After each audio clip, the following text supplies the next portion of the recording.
আখেরি নবী মুহাম্মদ সাল্লাল্লাহু আলাইহি ওয়াসাল্লামের উম্মার ডেফিনেশনটা অনেক ব্যাপক। উম্মাহ বলতে তো আমাদের পুরো মুসলিম উম্মাহকে বোঝানো হয়। আমরা পুনর্গঠন চাচ্ছি কোন জায়গার? পুরো মুসলিম উম্মার, নাকি শুধু বাংলাদেশের, নাকি বাংলাদেশ সহ ভারতীয় উপমহাদেশের, নাকি মধ্যপ্রাচ্যের, না পুরো বিশ্বের? এখানে উম্মাহ কনসেপ্টটা অনেক অনেক ডিপ, অনেক ব্যাপক, অনেক গভীর। আর সত্যি কথা বলতে পুরো উম্মার ইসলাহ, পুরো উম্মার সংশোধন এখন ব্যক্তির উপর এককভাবে ফলাফলযোগ্য নয়। এটা পুরো উম্মা কেন্দ্রিক যেহেতু ফিকির, অতএব উম্মার প্রত্যেকটা জায়গার মানুষদেরকেই এই ফিকিরটা করতে হবে। আমরা যে দৃষ্টিকোণ থেকে কথাটা বলছি সেটা হচ্ছে আমাদের অঞ্চলে উম্মতে মুহাম্মাদির পুনর্গঠনটা কিভাবে সম্ভব। আমরা এভাবে যদি কথা বলতে চিন্তা করি যে আমি বা আমরা দায়িত্ব নিয়েছি পুরো বিশ্বের উম্মার হালত পরিবর্তন করার, এটা আমাদের উপরে যোগ্যতার চেয়ে বেশি দাবি হয়ে যাবে। এটা আমাদের পক্ষে সম্ভব না। পুরো বিশ্বের উম্মার ইসলাহ, সংশোধন, পুনরুদ্ধার, পুনর্গঠন, এটা আমাদের পক্ষে মনে হয় না সম্ভব। আমাদের পক্ষে কতটুকু সম্ভব? আমরা উম্মার যে অংশ বিলং করি সেই অংশে উম্মার পুনর্গঠন কিভাবে সম্ভব। উম্মা অনেক ব্যাপক একটা শব্দ, অনেক গভীর একটা শব্দ। উম্মার মধ্যে দুটো ভাগ আছে, একটা হচ্ছে উম্মাহ তো দাওয়া এবং উম্মাহ ইজাবা। দাওয়া অর্থাৎ নবী সাল্লাল্লাহু আলাইহি ওয়াসাল্লাম সবাইকে দাওয়াত দিয়েছেন। এর মধ্যে কাফের, মুশরিক, মুনাফিকরাও উম্মার অন্তর্ভুক্ত। আব্দুল্লাহ বিন উবাই এবং তার অনুসারীরা কি উম্মার অন্তর্ভুক্ত নয়? তারা দাওয়ার অন্তর্ভুক্ত, বাট ইজাবার অন্তর্ভুক্ত নয়।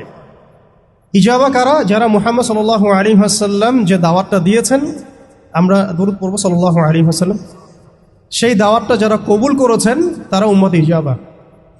এর মধ্যে আমরা পড়ছি। এখন উম্মত ইজাবার সংখ্যা আমাদের এখানে কোটি কোটি কোটি কোটি সারা বিশ্বে। এখন এমন একটা অবস্থা আমরা এসেছি যে পুনর্গঠনের প্রশ্ন উঠছে।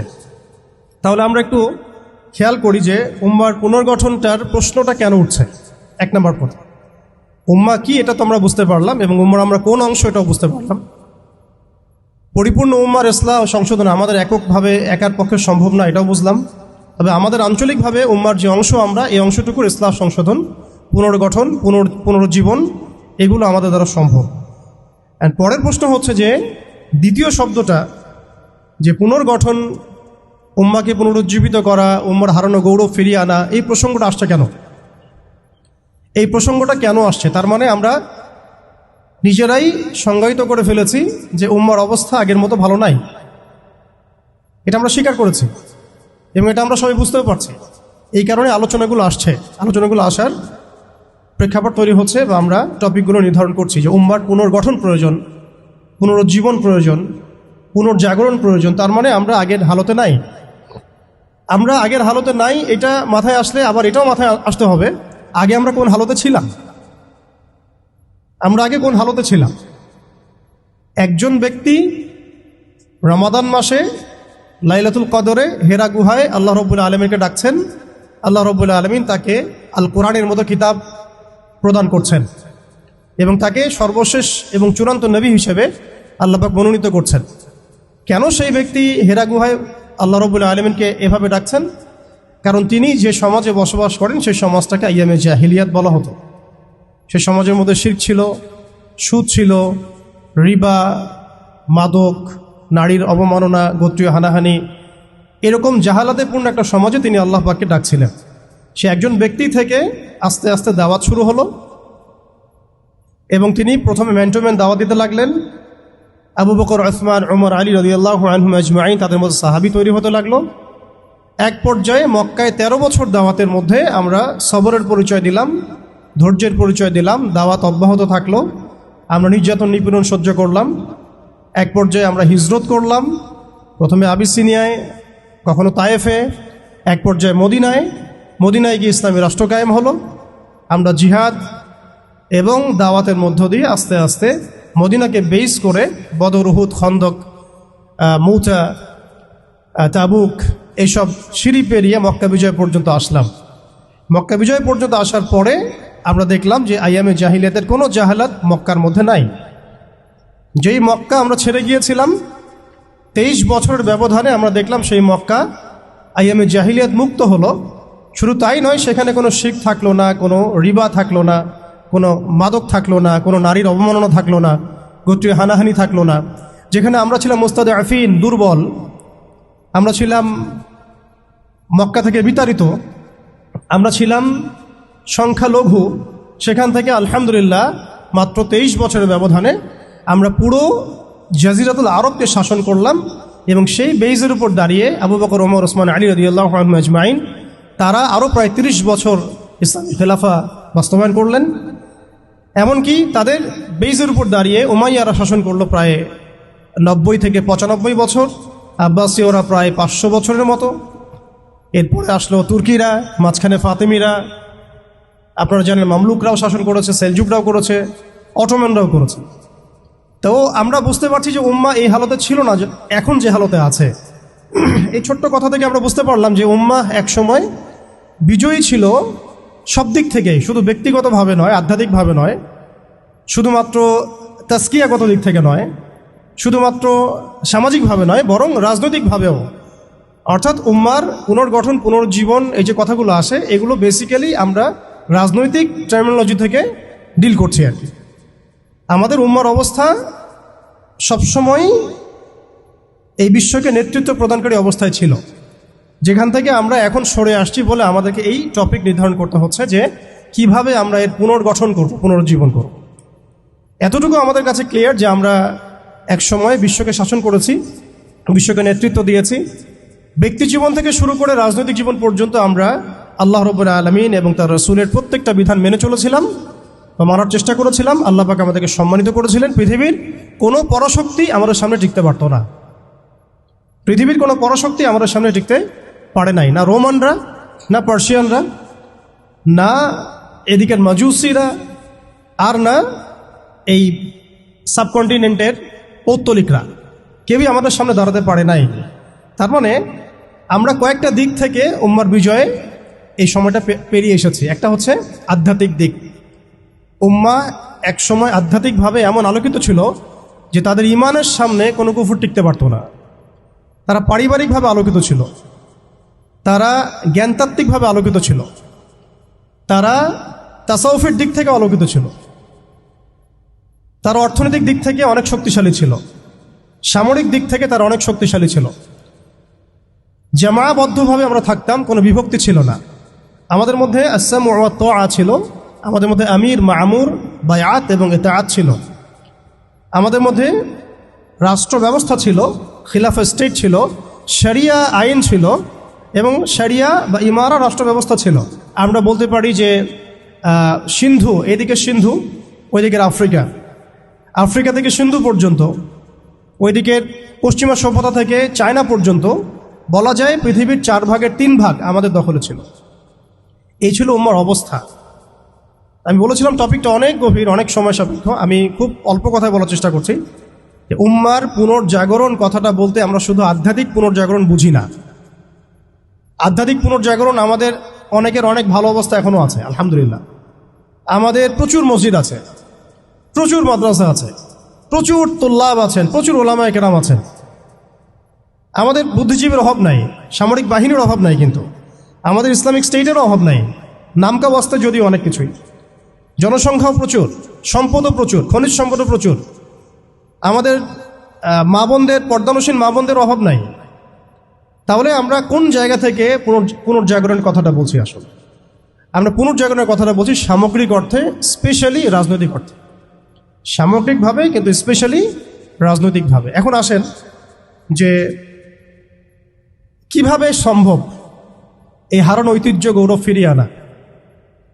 এটাই মূল কথা। আসলে আমাদের অনেক আলোচনা, কিন্তু মূল কথা কিন্তু অল্প হবে।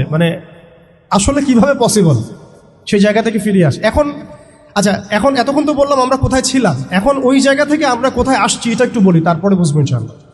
ওই জায়গা থেকে আমরা কোথায় আসছি আসলে। এখন আমি একটু আগে বললাম যে আমাদের প্রচুর মসজিদ আছে, মাদ্রাসা আছে, সব কিছু আছে, এটা সত্য।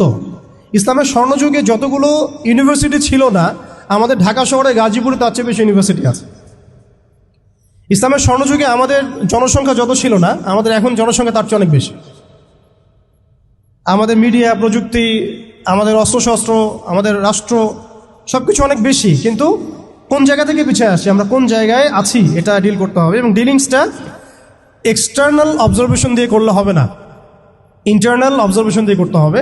খিদির আলাইহিস সালামের মতো বাহ্যিকভাবে অনেক কিছু মনে হবে, অনেক ইসলামিক দল আছে, অনেক মুসলিমদের সংখ্যা অনেক, একটু আগে বললাম মসজিদ মাদ্রাসা সবকিছু অনেক বেশি, সবই ঠিক আছে, কিন্তু ইন্টারনালি আমাদের কিছু বিষয় দেখতে হবে। ইন্টারনালি কি নাই আমাদের মধ্যে? এক নাম্বার, ইন্টারনালি সেই রাজনৈতিক বৈশ্বিক ক্ষমতা আমাদের হাতে নাই, প্রথম কথা।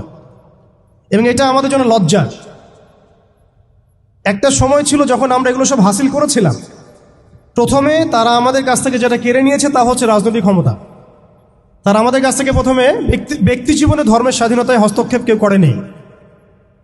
কুফাররা, জায়নিস্টরা, কাফের, ফাসেক, মোশরেক, মোনাফেক, এদের যে ঐক্য জোট ছিল, তারা প্রথমে আঘাত করেছিল আমাদের খিলাফায়। তারা প্রথমে আমাদের ব্যক্তি জীবনে এসে আঘাত করেন, নামাজ পড়তে পারবা না, পর্দা করতে পারবা না, গরুর গোশত নিয়ে হাঁটতে পারবা না, দেখলেই পিঠায় মেরে ফেলবো, এই জায়গায় তারা আগে আঘাত করেনি আমাদেরকে। তারা আমাদেরকে সবার আগে আঘাত করেছে রাজনৈতিক জায়গায়। আমাদের খেলাফা কনসেপ্ট তারা ভেস্তে দিয়েছে, ভেঙে দিয়েছে, বাইতুল মুকাদ্দাসকে লিবারেট করেছে। এরপরে সেই খেলাফা কনসেপ্টটাকে দূর করে দিয়ে তারা 50 থেকে 57টার মতো ক্ষুদ্র ক্ষুদ্র রাষ্ট্রে আমাদেরকে বিভক্ত করে দিয়েছে। এরপরে শুধু তাই নয়, এটা তো গেল বিভক্তি, কাঁটাতারের বেড়ার, যেটাকে আমরা নাম দিয়েছি জাতীয়তাবাদ। তারা প্রথমে আমাদের মাদ্রাসাগুলো বন্ধ করে নাই, তারা ওয়াকফ বিল দিয়ে এইভাবে আমাদের মাদ্রাসা, আমাদের মসজিদ, ভূমিগুলোকে দখল করে নাই। তারা প্রথমে আমাদের রাজনৈতিক ক্ষমতাটাকে কেড়ে নিয়েছে, খিলাফা কনসেপ্টটাকে ডিস্ট্রয় করেছে। এরপরে 57টার মতো টুকরা টুকরা রাষ্ট্রে আমাদেরকে ভাগ করেছে। এরপরের অবস্থা আরও ডেঞ্জারাস। ওই রাষ্ট্রগুলোর মধ্যে তারা তাদের তাবেদার মোনাফেক শাসক বসাইছে। তাদের ধাপগুলো বুঝেন, কোন জায়গা থেকে আমরা কোন জায়গায় আসছি। তারপরে আমি অল্প কথা শেষ করব যে সলিউশন হতে পারে কি কি, যদিও সেগুলোর বেশিরভাগই তাত্ত্বিক, প্র্যাকটিক্যাল খুব কমই হবে। আর প্র্যাকটিক্যাল কেন কম হবে? আমাদের কারণেই হবে, কারণ আমরা অনেক কিছু বুঝি কিন্তু কাজ করতে চাই না। আমরা বুঝি অনেক কিছুই, কাজ করতে বলেন কাজের বেলা নাই, বুঝার বেলা আছে। এগুলো আমরা বুঝতে আসি 100 বছর থেকেই, কেউ বুঝেও বুঝি না, কেউ দেখেও দেখি না, শুনেও শুনি না। ওইদিকে পরে আসি, হার্ডলাইনে চলে যাবো আর কি। এখন রাষ্ট্র ভাগ করার পরে আমাদেরকে জাতীয়তাবাদে বিভক্ত করা হয়েছে। এরপরে আরও মারাত্মক যে কাজটা করা হয়েছে সেটা হচ্ছে আমাদেরকে নিরস্ত্রীকরণ করা হয়েছে। আপনি আপনার রাষ্ট্রের অভ্যন্তরে নিজের ইচ্ছায় আপনি বিশ্বের মারণাস্ত্রগুলো তৈরি করতে পারবেন না। তারা আপনাকে আইন করে দিয়েছে, ব্যান করে দিয়েছে। তারা আমাদের রাষ্ট্র ব্যবস্থার মধ্যে ইউনাইটেড নেশনসের মতো মুসলিমদের ইউনাইটেড মুসলিম অর্গানাইজেশনগুলোকে দমন করেছে এবং সেগুলো গঠন করতে আমাদেরকে দেয় নাই, উল্টা তারা সেগুলো করেছে ঠিকই। এরপরে তারা আমাদের রাষ্ট্র ব্যবস্থাগুলোর মধ্যে ওই মোনাফেক শাসকদেরকে বসিয়ে জনগণকে শাসন করিয়েছে। এখনও করে যাচ্ছে, আগামীতেও হয়তো করে যাবে। আমরা সবই বুঝি, কিন্তু আমাদের চিন্তাগুলো কেন জানি মসজিদ পর্যন্ত সীমাবদ্ধ হয়ে যাচ্ছে। এরপরে যেটা হয়েছে আরও মারাত্মক, ওই রাষ্ট্রগুলোর মধ্যে তারা 5টা, আমি বলি দেবতা, 5 দেবতা ঢুকিয়ে দিয়েছে। 5 দেবতা কি? আগে ছিল 4 দেবতা, লাত, উজ্জা, হবল আর মানাত। লাত, উজ্জা, হবল আর মানাত নিশ্চয়ই পড়েছেন আপনারা সিরাতের মধ্যে। এগুলো ছিল আবু জেহেল, আবু লাহাবদের দেবতা।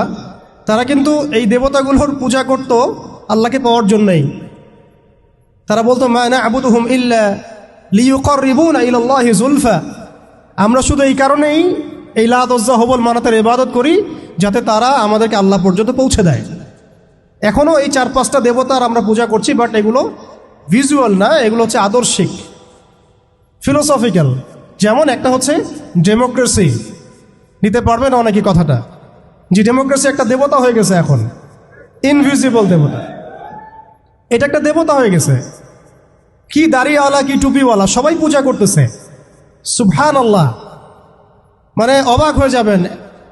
রিপোর্ট করছে টিভিতে, আপনারা কি চান, এই গভর্নমেন্ট কয় বছর থাক, এই গভর্নমেন্ট কয় বছর থাক, আপনি কি ইলেকশন চান, আপনি কি চান না। অডিয়েন্সের সাধারণ আমজনগণের জবাব হচ্ছে, না আমরা ইলেকশন চাই না, ইলেকশন দিয়ে কি হয়, খালি এক জালেম যে আরেক জালেম আসে, আমরা এইসব ইলেকশন চাই না, আমরা চাই ভালো কোনো সরকারি ব্যবস্থায় থেকে যাক আরও 10 বছর। মানে সবচেয়ে ভালো যে চিন্তাটা তাদের, সেটাও গণতন্ত্রের বাইরে যেতে পারে না। সরি, সবচেয়ে ভালো তাদের ইনসাফপূর্ণ যে চিন্তাটা মাথা থেকে আসে, সেইটাও এই দেবতাগুলোর বাইরে যেতে পারে না। ওই পূজার মধ্যেই চিন্তা, আমরা চাই এরকম একটা গভর্নমেন্ট আসুক, এই পদ্ধতি থাক এবং আরও 10 বছর তারা দেশ চালাক। মানে ইসলামে যে আল্লাহ প্রদত্ত একটা রাষ্ট্র ব্যবস্থা আছে, একটা ইসলামী শাসন ব্যবস্থা আছে, এই কনসেপ্টটাই নাই। নামাজ পড়ছে মাশাআল্লাহ, রোজা রাখছে, হজ উমরা সবই করছে, বাট কেন জানি পলিটিক্যালি রাষ্ট্র ব্যবস্থা ইসলামের যে রূপরেখা আছে বা ইসলামের যে একটা সুন্নাহ আছে, নবী সাল্লাল্লাহু আলাইহি ওয়াসাল্লামের যে একটা রেখে যাওয়া উসওয়াতুল হাসানা আছে, এইটাই মানুষ মানতে পারছে না বা বুঝতে পারছে না। জাযাকাল্লাহ। আপনারা অবচেতন শব্দটার সাথে পরিচিত কিনা? একটা হচ্ছে আমরা জেনে বুঝে একটা কাজ করি, একটা হচ্ছে না জেনেও করি অবচেতন মনে। তো এটা একটা দেবতা, ডেমোক্রেসি একটা দেবতার নাম, যেটার পূজা করছে এখন মানুষ সারা ওয়ার্ল্ডে। আরেকটা হচ্ছে এইথিজম, নাস্তিকতা। আরেকটা হচ্ছে, আমি লিখছিলাম সকালবেলা, একটা শব্দ বের হয়েছে আর কি লিখতে লিখতে, একটা হচ্ছে ডেমোক্রেসি, একটা এইথিজম, একটা ন্যাশনালিজম, একটা কমিউনিজম, আর একটা হচ্ছে সেকুলারিজম। 5টা শব্দ বললাম আর কি। এখনকার এই বিশ্ব ব্যবস্থায় ইসলামী খেলাফতকে দূর করে দিয়ে, উম্মাকে বিভক্ত করে দিয়ে, মুনাফেক শাসকদেরকে বসিয়ে ইন্টারনালি প্রত্যেকটা রাষ্ট্রে এই 5টা দেবতা বসানো হয়েছে। ডেমোক্রেসি, এইথিজম, আর বললাম কি ন্যাশনালিজম, একটা কি বললাম, কমিউনিজম এবং সেকুলারিজম, DANCS, কিছুটা ড্যান্সের মতো আর কি। আসলে এরা বিশ্বকে নাচাচ্ছেই, এরা এইসব মতবাদ দিয়ে বিশ্বকে নাচিয়ে বেড়াচ্ছে আর কি। তারা নিজেরা নাচে না এগুলোতে, বরং তারা এগুলোর মধ্য দিয়ে মুসলিমদেরকে নাচায়। যদিও এটা এক্স্যাক্টলি ড্যান্স শব্দটা হয় নাই, কাছাকাছি হয়েছে আর কি। এখানে D আছে, A আছে, N আছে, C এবং S আছে। এই 5টা দেবতার শেকড় যদি এই বিশ্ব থেকে উপরে ফেলা না যায়, তাহলে ইসলামী শরিয়া, ইমারা এবং খেলাফা কায়েম হবে না। এবং যখন এই বিশ্বে ইনশাআল্লাহ তাআলা আগামীতে শরিয়া, ইমারা এবং খেলাফা বাস্তবায়িত হবে, তখন এই 5টা দেবতার কোনোটাই বাকি থাকবে না ইনশাআল্লাহ। এই নাপাকিগুলো থেকে পবিত্র না হয়ে বা পবিত্রতা হাসিল না করে আপনি আমি যতই একটা গ্লাসের মধ্যে মধু ঢালি, আর আপনি দুধ ঢালেন, আর কোনো শরবত ঢালেন, ওই গ্লাসটাই নাপাক। আফসোস হচ্ছে আমরা এই নাপাকিগুলো ধরতে পারছি না অনেকেই। আল্লাহ পাক আমাদেরকে ধরার এবং বোঝার তৌফিক দান করেন। এই সিস্টেমগুলো ব্যর্থ, এই মতবাদগুলো ব্যর্থ। এই মতবাদগুলো তৈরি করা হয়েছে আমাদেরকে শাসন করার জন্যে।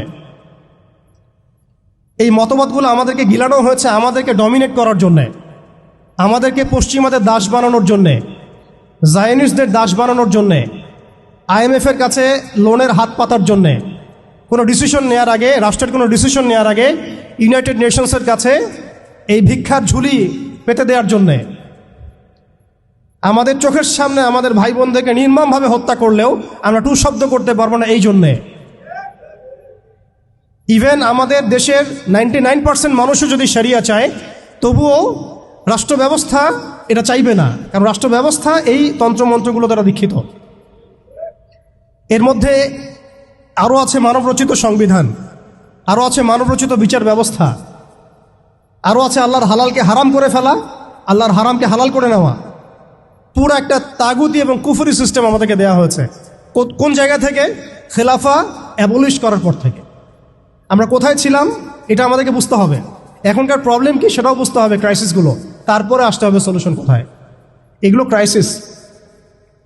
তারপরে ডেমোক্রেসি দিয়ে কি করা হচ্ছে এটা আপনারা অনেকে জানেন, কিন্তু অনেকে আবার বুঝেনও না। এটা দিয়ে আল্লাহর হালালকে হারাম করা যায়, আল্লাহর হারামকে হালাল করা যায়। এটা দিয়ে আল্লাহর জমিনে মানুষের শাসন কায়েম করা যায়। তাহলে এই তন্ত্রমন্ত্রগুলো দেয়া হয়েছে আমাদেরকে তাদের দাস বানানোর জন্যে, তাদেরকে আমাদের অধীনে আনার জন্য নয়। এই জিনিসটা আমরা বুঝতে অনেক সময় ভুল করেছি, এখনও ভুল করছি।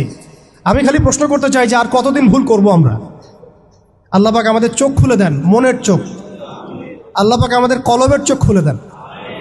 আপনি 20টা আসন পাইতে পারেন হাইয়েস্ট, 5টা আসন পাইতে পারেন হাইয়েস্ট, ওখানে আপনি দাস হয়ে থাকবেন। আপনি 20টা আসন নিয়ে পার্লামেন্টে দাস হয়ে থাকবেন। 20টা আসন নিয়ে আপনি বলতে পারবেন না যে এটা হালাল, এটা হারাম, এটা জায়েজ, এটা না জায়েজ, এটা করতে হবে, এটা করতে হবে না। আর যদি আপনি বলেনও, আপনার কথা কেউ শুনবেও না। কারণ মেজরিটি শুড বি গ্রান্টেড, তাদের মূল নীতি হচ্ছে এটা। সংখ্যাগরিষ্ঠ মানুষ যা বলবে তাই হক। আগামীকাল সংখ্যাগরিষ্ঠ মানুষ বাংলাদেশে বলবে নাউযুবিল্লাহি মিন যালিক, যে এই বিবাহিত ধর্ষণের বিচার করা হোক, নাউযুবিল্লাহ, আর ওই পতিতালয়ে গিয়ে সময় কাটানো, নাউযুবিল্লাহি মিন যালিক, এটাকে প্রমোট করা হোক, শ্রমিকের অধিকার দেওয়া হোক। আগামীকাল মানুষ বলবে এলজিবিটির লাইসেন্স দেওয়া হোক। আগামীকাল মানুষ বলবে ট্রান্সজেন্ডারকে বাধ্যতামূলক করা হোক, আইন করা হোক। আপনি 20টা আসন নিয়ে কিচ্ছু করতে পারবেন না। বিকজ এই সিস্টেমটা দাঁড়িয়ে আছে এমন একটা বালির ঢিবির উপরে, যার উপরে কোনো ঘোড়া দাঁড়াতে পারে না। এই সিস্টেমটা দাঁড়িয়ে আছে এমন একটা ভঙ্গুর মাটির উপরে, যার উপরে আপনি কোনো প্রাসাদ নির্মাণ করা সম্ভব নয়। মাটিটাই তো ভঙ্গুর। তো এই আদর্শিক এই মতবাদগুলো দিয়ে তারা আমাদের খিলাফাটাকে ডিস্ট্রয় করে দিয়েছিল। আজকে থেকে 100 বছর হয়ে গেছে। আজকে 100 বছর পরে এসে আমি এগুলো নিয়ে কথা বলছি, আমরা এগুলো নিয়ে কথা বলছি। তো মাশাআল্লাহ, এটা ভালো। আমি এই ব্যাপারে আশাবাদী যে মাশাআল্লাহ বাংলাদেশের তরুণ প্রজন্ম এখন বুঝতে শিখছে, আলহামদুলিল্লাহ।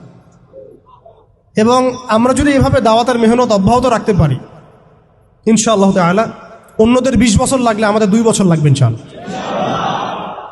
আমি কাজের ব্যাপারে পরে আসছি, একটু সময় নিব আপনাদের কাছে। এরপরে তারা যেটা করেছে, হালতটা বুঝেন। এরপরে তারা আমাদের ইয়াং জেনারেশনকে টার্গেট করেছে, কয়েকটা জেনারেশনকে টার্গেট করেছে তারা। একটা হচ্ছে ওলামা ইকরাম শ্রেণী, একটা হচ্ছে পলিটিশিয়ান, একটা হচ্ছে তরুণ প্রজন্ম, একটা মেয়েরা, একটা বাচ্চারা। খেয়াল করে দেখেন, আমাদের পলিটিশিয়ানদেরকে তারা টার্গেট করে কি করেছিল? তাদেরকে ক্ষমতার লোভ দিয়ে ঈমান হারা করেছে, এবং আল্লাহর জমিনে মুসলমান নামধারী শাসকদেরকে দিয়েই আল্লাহ বিরোধী আইন বাস্তবায়ন করাইছে। নামধারী মুসলিম শাসকরাই করেছে, এবং তারা বলেছে জনগণ এটাই চায়। দেখেন, শাসকদেরকে তারা ক্ষমতা দিয়ে তাদের বসে নিয়ে আসছে, দুনিয়াবী স্বার্থ দিয়ে বসে নিয়ে আসছে। ওলামা ইকরামদের একটা শ্রেণীকে তারা কিভাবে বসে নিয়ে আসছে? মসজিদ করে দিব, মাদ্রাসা করে দিব, সব কিছুর সাপোর্ট আমরা দিব। রাষ্ট্র নিয়ে, অর্থনীতি নিয়ে, সমাজনীতি নিয়ে আপনারা কথা বলতে আইসেন না। এই টোপ তারা গিলেছেন অনেকেই, অনেকে গিলেছেন। এবং গেলার পর একটা পর্যায়ে কি হয়েছে? ভারত জাজল্যমান দৃষ্টান্ত আমাদের সামনে। জাজল্যমান দৃষ্টান্ত। যখন আল্লামা আবুল হাসান আলী নাদভী রহমতুল্লাহি আলাইহি বলেছিলেন যে ইতিহাসের এমন কিছু সন্ধিক্ষণ আসে যখন রাজনৈতিক বিচক্ষণতার অভাবে মুসলিমরা যদি এমন কোনো সিদ্ধান্ত নেয় যে সিদ্ধান্তটা যুগোপযোগী না, তাহলে সেই একটা সিদ্ধান্ত উম্মাকে 100 বছর পিছায় দেয়। আপনারা পড়ে দেখেন ওই বইটা, মুসলিমদের পতনে বিশ্ব কি হারালো, বইটা পড়ে দেখেন। ঠিক আমরা দেখুন, আমরা মনে করেছি আমরা একটা ইসলামিক রাষ্ট্র, আমরা একটা রাষ্ট্রে আছি, এই রাষ্ট্রটি হিন্দু গভর্নমেন্ট, কোনো সমস্যার কিছু নাই।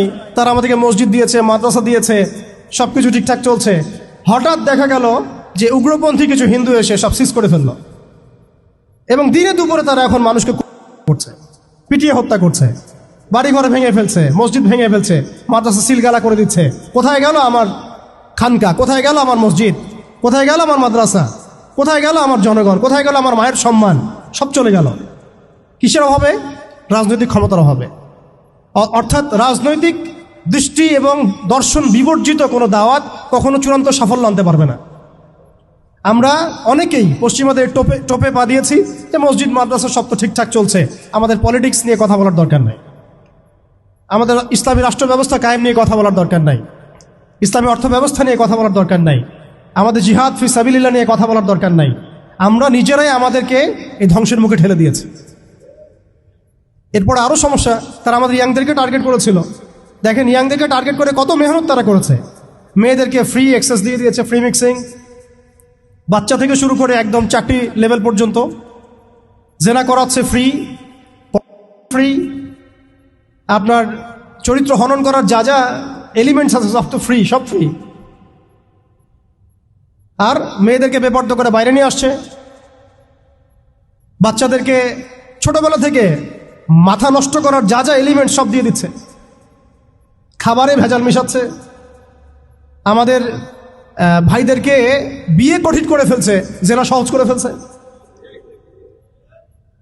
কি করে নাই তারা? শিক্ষা ব্যবস্থা থেকে ইসলামকে উঠে দিচ্ছে। আপনি সারা জীবন পড়াশোনা করেন, দেখেন আপনি 20টা সূরা শিখতে পারেন কিনা, ফরজে আইন শিখতে পারেন কিনা। একটা একটা করে ডিপার্টমেন্ট ধরে ধরে তারা কাজ করেছে। এর উপর আবার অর্থ ব্যবস্থা ওদের হাতে নিয়ে নিয়েছে, ওয়ার্ল্ড ব্যাংক দিয়ে, IMF দিয়ে, ফেডারেল রিজার্ভ দিয়ে। এতে করে পুরো বিশ্বের ইকোনমিক মোড়ল তারা হয়ে গেছে। এখন আপনি আমি একটা স্বাধীন দেশে বসবাস করলেও অর্থনৈতিকভাবে আমরা স্বাবলম্বী হতে পারি না, দ্বারস্থ হতে হয়, বাণিজ্যে ওদের দ্বারস্থ হতে হচ্ছে, ব্যবসায় হতে হচ্ছে, ফাইন্যান্সে হতে হচ্ছে।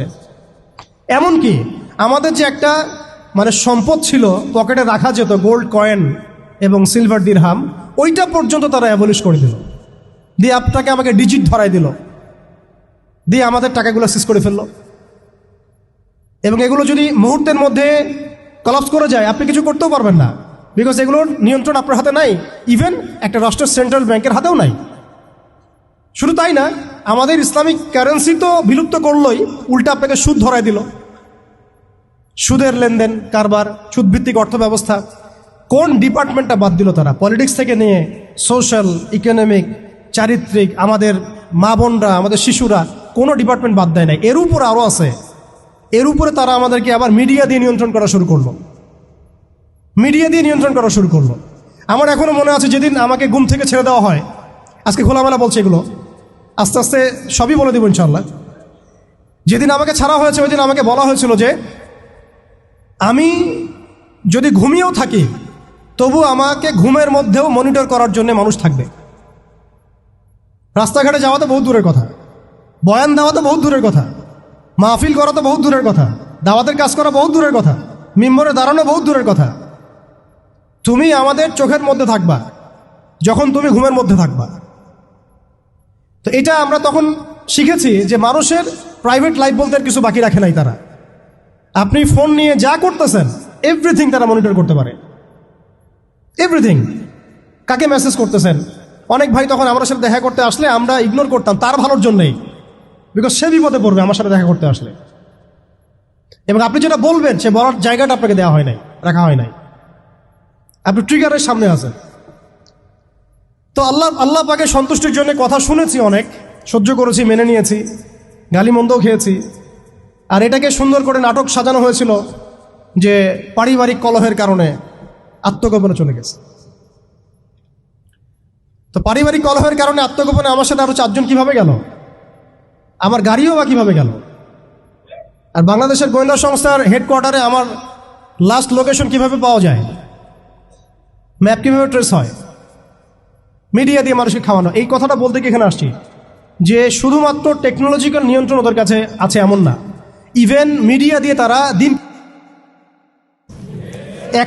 Right now. এখন আপনারা এই মিডিয়াদেরকে খুব মাথায় তুলতেছেন। এখন কয়দিন আগে তারা ফ্যাসিস্টের পক্ষে ছিল, আজকে মনে করছেন সে আপনার দলে চলে আসছে। তাদের কোনো ধর্ম থাকে না, মিডিয়ার কোনো ধর্ম থাকে না, যেদিকে ফ্লো সেদিকে তারা যাবে। এবং যদি দেখেন আমরা এই গুটি কয়েক মানুষ কালকে বাংলাদেশে শরিয়া কায়েম করে ফেলতে পারি ইনশাআল্লাহ তাআলা। আমি বলছিলাম যে আপনি আপনার বিশ্বাসের জায়গাটাকে এতটা নরম করবেন না, এতটা সস্তা করবেন না। কারণ কাফেরদেরকে, ফাসেকদেরকে, জালেমদেরকে, মুশরিকদেরকে, মুনাফিকদেরকে এবং এই চলমান এই মিডিয়া সিস্টেমগুলোকে, তাগুতি সিস্টেমগুলোকে এত সহজে বিশ্বাস করতে নাই। তারা দিনকে রাত বানাতে পারে, রাতকে দিন বানাতে পারে। আজকে আপনাকে বলতে পারে, কালকে আপনাকে ফ্রিডম ফাইটার বলতে পারে। আজকে যদি দেখে এইসব ওয়ার্ডগুলো এই সিস্টেমের এগেনস্টে যাচ্ছে, তখন আমাদেরকে তারা ট্রেস করবে, তারা উগ্র, তারা মৌলবাদী, তারা জঙ্গিবাদী কর্মকাণ্ড করতেছে না, আউযুবিল্লাহি মিন যালিক। ঠিক আছে, কিন্তু যদি দেখা যায় কালকে তারাই আবার বিজয়ী হয়ে গেছে, তখন তাদেরকে আবার তারা হাইলাইট করবে এবং তাদের পেজগুলো, নিউজ কভারেজগুলো ভরে যাবে। অতএব মূল জায়গায় থাকেন, তাদেরকে দিয়ে কিছু যায় আসে না। ইসলামের আহলুন নিফাকদেরকে দিয়ে কিছু যায় আসে না। আমি একটা পয়েন্ট টাচ করতে গিয়ে জায়গায় এসেছি যে দেখেন আমাদের ওই উম্মার ওই গৌরবান্বিত সময়টাকে স্মরণ করেন, আমরা কোথায় ছিলাম এবং এখন কোথায় আছি। মাঝখানের এই রাস্তাটাতে ওরা আমাদেরকে কিভাবে ডমিনেট করলো, কোন কোন জায়গায় তারা আমাদেরকে মারলো। তারা কিন্তু আমাদেরকে ভাতে মারলো, অর্থনীতির মধ্যে মারলো, রাজনীতির মধ্যে মারলো, সংস্কৃতির মধ্যে মারলো, তরুণ প্রজন্মের মধ্যে মারলো। তারা আমাদেরকে কিন্তু বেপরদামি দিয়ে মারলো, পর্নোগ্রাফি দিয়ে মারলো, মিডিয়া দিয়ে মারলো, প্রযুক্তি দিয়ে মারলো। প্রযুক্তির কথাটা না বললেই না, সিস্টেম এমনভাবে তারা আপডেটেড করেছে, যতটা সম্ভব আমরা অর্জন করার চেষ্টা করবো ইনশাল্লাহ। কিন্তু যদি নাও হয় 100%, তবুও আমাদের ভয় পাওয়ার কোনো কারণ নাই, কারণ আমাদের সাহায্য আসবে আল্লাহর পক্ষ থেকে। আমাদের সাহায্য আসবে আল্লাহর পক্ষ থেকে ইনশাআল্লাহ। এবং আপনারা এই আয়াতটা জানেন যে কাম মিন ফিআতিন কালিলাতিন গালাবাত ফিআতান কাসীরাতান বিইذنিল্লাহ। কত ক্ষুদ্র ক্ষুদ্র দল এই পৃথিবী থেকে চলে গেছে, যারা বড় বড় দলের উপর বিজয় লাভ করেছিল আল্লাহর সাহায্য। অতএব এটা আমি বলছি যাতে আমরা একটা যুগের সাথে তাল মেলাতে পারি, অন্ততপক্ষে কিছু প্রস্তুতি আমাদের থাকা তো দরকার। ব্যাপারটা তো এমন নয় যে আমরা গেলাম, জায়নামাজে দাঁড়ালাম, দোয়া করলাম, যুদ্ধে জয়লাভ করলাম। এভাবে কিন্তু যুদ্ধ জয় হয় নাই। আপনারা বদরের যুদ্ধের ইতিহাস যদি পড়েন দেখবেন নবী সাল্লাল্লাহু আলাইহি ওয়াসাল্লাম আগের রাত্রে গিয়েছেন, বৃষ্টি হয়েছে, জায়গা দখল করা হয়েছে, আমরা কূপ দখল করেছি যাতে পানি আমাদের কাছে থাকে, সৈন্য বিন্যাস করা হয়েছে, যতটা ট্যাকটিক নেওয়ার প্রয়োজন সব আমরা নিয়েছি। তারপরে দোয়া, সুবহানাল্লাহ, দোয়া হতে হতে হতে হতে কাঁধ থেকে চাদর পড়ে যাচ্ছে। আবু বকর রাদিয়াল্লাহু আনহু এসে বলছেন যে ইয়া রাসূলুল্লাহ, যথেষ্ট হয়েছে, আপনি থামেন, আল্লাহ আপনার সাথে আছেন, আল্লাহ আপনার দোয়া ফেলবেন না ইনশাআল্লাহ। এরপরে দেখলেন 313 নিয়ে আমরা ওদেরকে হারালাম। সব কিছুর প্রয়োজন আছে।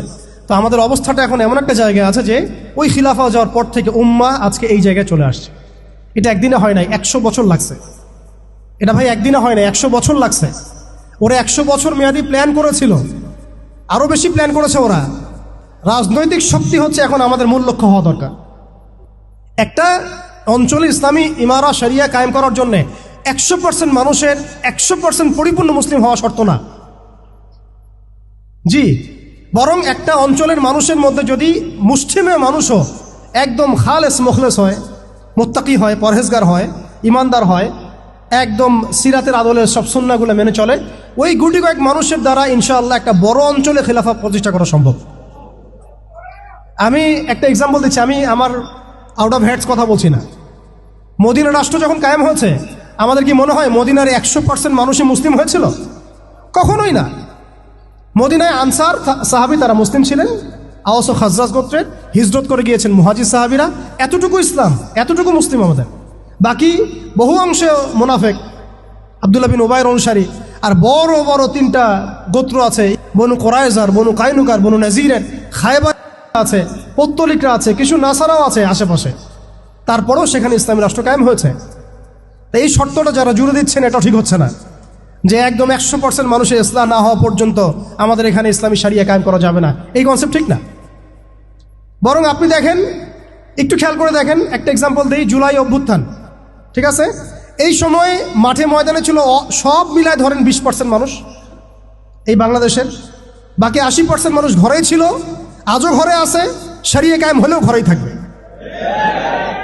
আপনি খেয়াল করে দেখেন, তাদের কিছু যায় আসে নাই, তারা যেভাবে ছিল সেভাবে আছে।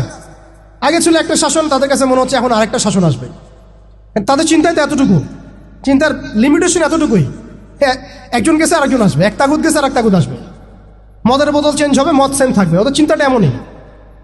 তো এত মানে আমাদের কঠোর চিন্তার প্রয়োজন নাই যে 100% মানুষ মুসলমান পরিপূর্ণ না হওয়া পর্যন্ত শরিয়া কায়েম হবে না। না, আমি এই পয়েন্টটাতে একটু সময় নিয়ে নিলাম। দেখেন ভারতের অবস্থাটা আমাদেরকে খুব পীড়া দিচ্ছে। ভারতের অবস্থা আমাদেরকে অনেক পীড়া দিচ্ছে না? এটা দেওয়ার পরেও কিন্তু আমি কিছু করতে পারছি না।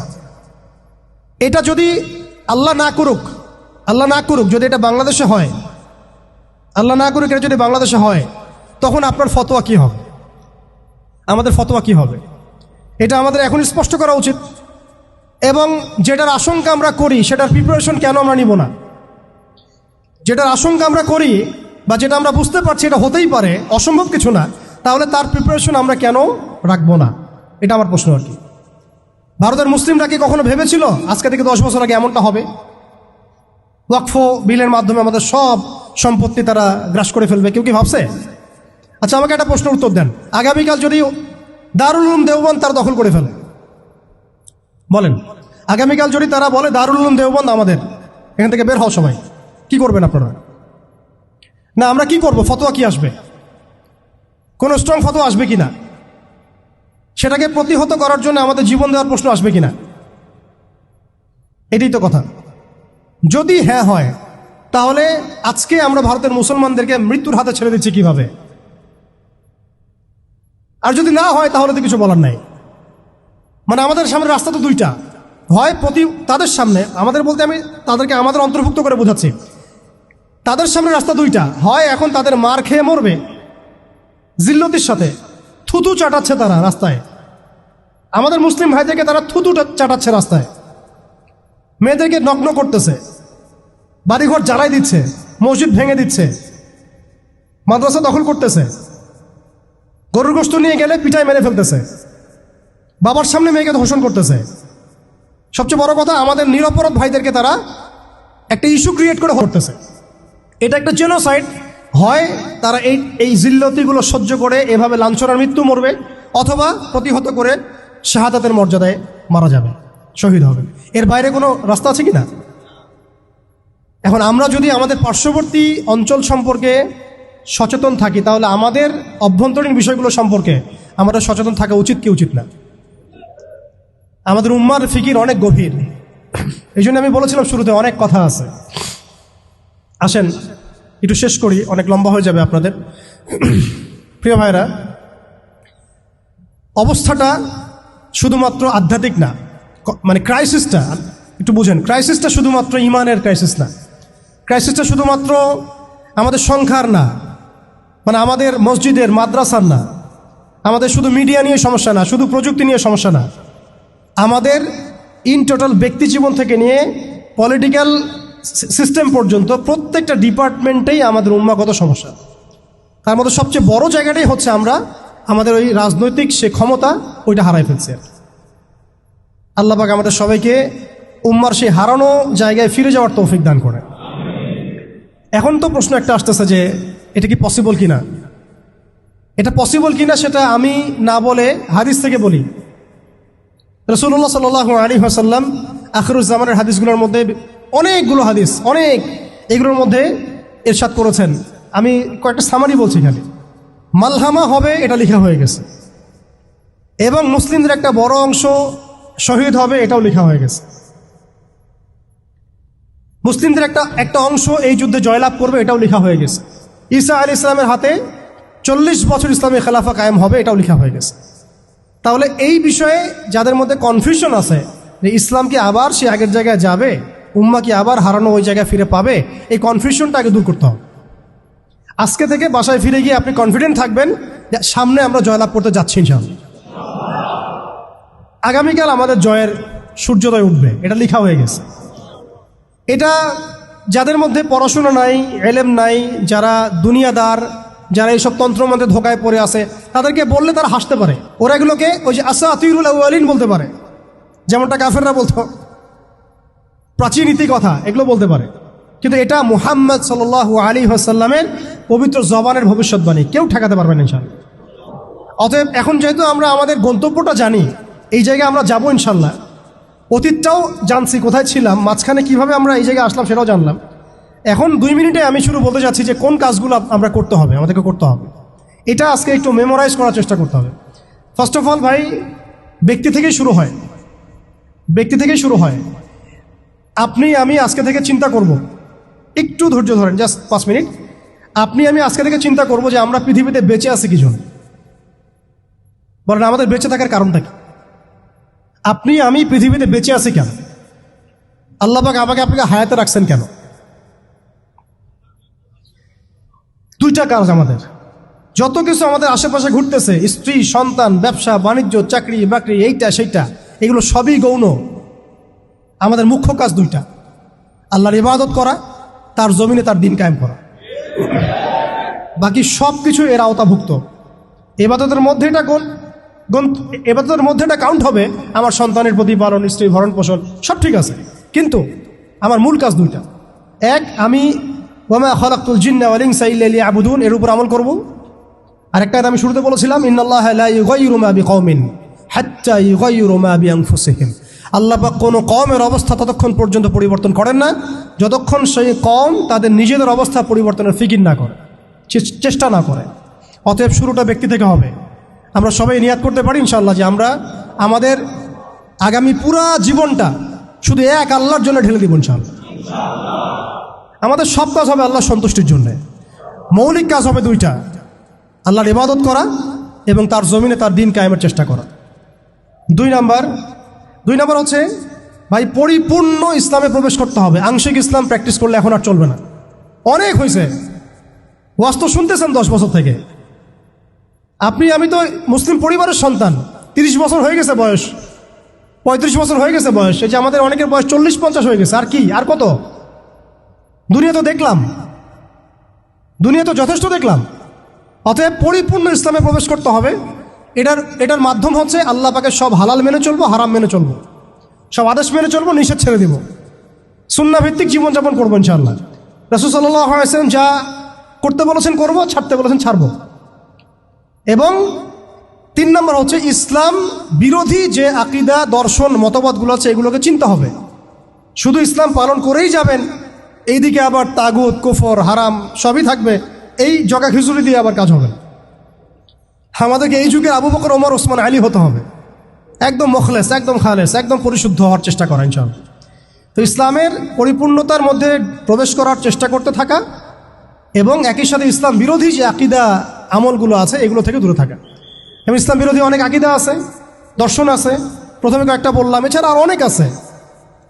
মুরজি আকীদা আছে, জাবারিয়া আকীদা আছে, কাদারিয়া আছে, আপনার মুতাজিলা আকীদা আছে, রাফেজি আকীদা আছে, খারেজি আকীদা আছে। এগুলো সম্পর্কে চিন্তা হবে এবং আহলুস সুন্নাহ ওয়াল জামাআর আকীদার উপর থাকতে হবে। এর সাথে এই যে পশ্চিমা তন্ত্রমন্ত্রের দর্শনের যে ফিতনাগুলো, এগুলো থেকে দূরে থাকতে হবে। আমলগত ফিতনাগুলো থেকে দূরে থাকতে হবে। সুদ থেকে, ঘুষ থেকে, দুর্নীতি থেকে, জেনা থেকে, ব্যভিচার থেকে, যত রকম কবিরা গুনাহ আছে এগুলো ছাড়তে হবে ভাই। আল্লাহ পাক অপবিত্র কাঁধে আল্লাহর দ্বীনের আমানত দিবেন না, অপবিত্র কলবে আল্লাহ পাকের দ্বীনের আমানত দিবেন না। সো ভিতর বাহির পরিষ্কার করতে হবে, ভিতর বাহির পরিষ্কার করতে হবে। আল্লাহ পাক তৌফিক দান করেন। 4 নম্বর হচ্ছে অবশ্যই মাথার উপরে আমাদের ওলামা ইকরামদেরকে রাখতে হবে। ওলামা বিবর্জিত কোনো জেনারেশন কখনো সফল হতে পারবে না। অতএব ওলামা ইকরামদেরকে আমাদের মাথার উপরে রাখতে হবে, এই সহবতটা আমাদের লাগবেই। 5 নম্বর হচ্ছে ভাই হারাম খাওয়া যাবে না, হালাল খাইতে হবে। কোন অবস্থায় আমরা যেন হারামে লিপ্ত না হয়। যত রকম হারাম আছে সব ছাড়তে হবে, ছেড়ে হালালে থাকতে হবে। না খেয়ে থাকবো তাও হারাম খাবো না, না খেয়ে থাকবো তাও হারাম খাবো, এই চিন্তা আমার মধ্যে থাকতে হবে। 6 নম্বর, আমার আপনার জীবনের লক্ষ্য ফিক্স করে ফেলেন। আজকে থেকে জীবনের লক্ষ্যটাকে ফিক্স করে ফেলেন। আপনি আসলে দুনিয়াতে কি চাই, কি করতে আসছি, আমাদের কাজটা কি, এইটা যদি ফিক্স করতে পারি কাজ আমাদের মাশাআল্লাহ 50% হয়ে গেছে। 7 নম্বর হচ্ছে আমাদের পারিবারিক কাঠামোগুলোকে ঠিকঠাকভাবে গড়ে তোলার চেষ্টা করা ইসলামিক আদর্শে। যদি একেবারেই পসিবল না হয় সেক্ষেত্রে আমাদের সামনে সাহাবীদের মিসাল আছে। বহু সাহাবী পরিবার থেকে সেই সাপোর্টটা পান নাই যেটা প্রত্যাশা করে মানুষ, অনেক নবীও পান নাই। অনেক ক্ষেত্রে দেখা গেছে আসহাবুল কাহাফের মিসাল আমাদের সামনে আছে। তো আমরা চেষ্টা করতে থাকবো, এরপরেও যদি সব কিছু আমাদের অনুকূলে না থাকে এটা আল্লাহর হাতে ছেড়ে দিতে হবে। 8 নম্বর হচ্ছে, এটা খুব জরুরি, আর 2-3টা মিনিট। 8 নম্বরটা সবচেয়ে জরুরি। আজকে সেমিনার হলো, অনেক বয়ান হয়েছে, আলহামদুলিল্লাহ অনেক আলোচনা হয়েছে, অনেক স্কলার এসেছেন। 8 নম্বরটার উপর আমল যদি আমরা না করতে পারি, আমরা শুধু সেমিনারই করতে থাকবো, বাংলার জমিনে শরিয়া কায়েম করতে পারবো না। আমি একটু খোলামেলা বলে দিই আর কি, রাগ করেন না। 8 নম্বর যদি আমরা বাস্তবায়ন করতে না পারি, আমরা এভাবে সেমিনারই করতে থাকবো, মাহফিলই করতে থাকবো, আমরা এভাবে মসজিদ মাদ্রাসা সব খেদমত চলতে থাকবে, সব ঠিক আছে, কিন্তু শরিয়া ইমারতের দিকে আমরা যেতে পারবো না। যেটা না হলে আমরা আবার পশ্চিমাদের দাসত্ব থেকে মুক্ত হইতে পারবো না, স্বাধীন হইতে পারবো না, মাজলুমদের সাহায্য করতে পারবো না, মুস্তাদআফিনদের পাশে দাঁড়াতে পারবো না। ওইটা করতে হলে আমাদেরকে ওই জায়গায় যেতেই হবে, ওই শরিয়ার জায়গায় যেতেই হবে। সেটা কি? সেটা হচ্ছে আমাদের দরকার একটা জামাআ দরকার। আমাদের এখন বিশুদ্ধ আকীদা এবং বিশুদ্ধ মানহাজের একটা জামাআ বাংলাদেশে অবশ্যই অবশ্যই জরুরি ভিত্তিতে দরকার। বাংলাদেশে অনেক কিছু আছে, অনেক প্ল্যাটফর্ম আছে, ঠিক আছে, আমি এগুলো সম্পর্কে অবগত আছি, সব কিছু বিবেচনা করে আমি আবার আমার জায়গা থেকে জোর দিয়ে বলছি, বাংলাদেশে বিশুদ্ধ আকীদার, বিশুদ্ধ মানহাজের, তাওহীদপন্থী মানুষদের, যারা আল্লাহর জমিন, আল্লাহর দ্বীনের বিজয় দেখতে চান, তথাকথিত পশ্চিমাদের পদ্ধতিতে নয় বরং সিরাতের আদলে যারা দেখতে চান, তাদের অবশ্যই অনতিবিলম্বে ঐক্যবদ্ধ হতে হবে। যদি ঐক্যবদ্ধ হতে না পারি আমরা অস্তিত্ব সংকটে পড়ব, আমরা অস্তিত্ব সংকটে পড়ব। আগামীতে আপনি হবেন টার্গেট, আপনি হবেন ডিহিউম্যানাইজ করার মূল উপকরণ, মূল মাধ্যম। এবং আমরা যদি ঐক্যবদ্ধ হতে পারি, আমরা যদি সংখ্যায় কমও হই, ইনশাআল্লাহ আজ্জা ওয়া জাল আল্লাহ পাক এই অঞ্চলের জন্য আমাদেরকে কবুল করবেন ইনশাআল্লাহ। দেখবেন এই অঞ্চলে কালিমা লা ইলাহা ইল্লাল্লাহ মুহাম্মাদুর রাসূলুল্লাহর পতাকা আমাদের হাতেই উঠবে ইনশাআল্লাহ। বৈশ্বিক অনেক কাজ হচ্ছে, এটা হচ্ছে আলহামদুলিল্লাহ, এটা আল্লাহর হুকুমেই হচ্ছে। যারা কাজ করছে তারা কিন্তু এককভাবে করছে না, তারাও এভাবে জামা গঠন করেই কাজ করছে। তাদেরও আমির আছে, তাদেরও মামুর আছে, আস-সামউ ওয়াত তাআ আছে, তাদেরও বায়আ আছে। এগুলো যদি আমাদের মধ্যে না আসে, আমরাও এভাবেই যে সেমিনার করতে থাকবো, এর বেশি হয়তো আমরা আর কিছু করতে পারবো না। হয়তোবা আমরা চাই অনতিবিলম্বে বাংলাদেশে তাওহীদপন্থী মানুষদের একটা কাফেলা গড়ে উঠুক। এ বিষয়ে আপনারা একমত কিনা? এ বিষয়ে কি আপনাদের মতামত আছে কিনা? আপনারা আল্লাহর কাছে দোয়া করতে থাকেন যে আল্লাহ যেন এমন একটা জামা করে দেন, এমন একটা ইমারা এনে দেন, এমন একটা মামুর আল্লাহ পাক তৈরি করে দেন, এবং এমন যোগ্য আমির আল্লাহ পাক নিয়ে এসে দেন, যাদের ঐক্যবদ্ধ প্রচেষ্টায় বাংলাদেশে ইনশাআল্লাহ শরিয়া কায়েম হবে ইনশাআল্লাহ তাআলা। আল্লাহ যেন কবুল করেন, আমিন। এটা সবচেয়ে জরুরি কাজ। যদি আমরা এটা করতে না পারি, আমি বললাম আপনারা অস্তিত্ব সংকটে পড়বেন। ছোট ছোট পরিসরে কাজ করে আপনি নিজের অস্তিত্ব ধরে রাখাটাই ডিফিকাল্ট হয়ে যাবে। শরিয়া কায়েম তো বহু দূরের কথা। আপনি খেয়াল করে দেখেন, তাগুত ঐক্যবদ্ধ হয়েছে, তাদের রুট লেভেল পর্যন্ত কাঠামো আছে, চেইন অফ কমান্ড আছে। সেকুলার ঐক্যবদ্ধ হয়েছে, শাহবাগীর ঐক্যবদ্ধ হয়েছে, কাদিয়ানির ঐক্যবদ্ধ হয়েছে। যদি হয়ে যায়, এরপরে কাজ থাকবে খালি দুইটা। এক, সিরাতের আদলে দাওয়াতের কাজ করতে থাকা, সিরাতের আদলে দাওয়াতের কাজ করতে থাকা, এবং অবশ্যই সে যোগ্যতা অর্জন করা, সে যোগ্যতা অর্জন করা, পড়াশোনা করা, এগুলো তো আগেই হয়ে গেছে। আগে বলছি আমি, দাওয়াতের মেহনতটা খুবই ব্যাপক করতে হবে।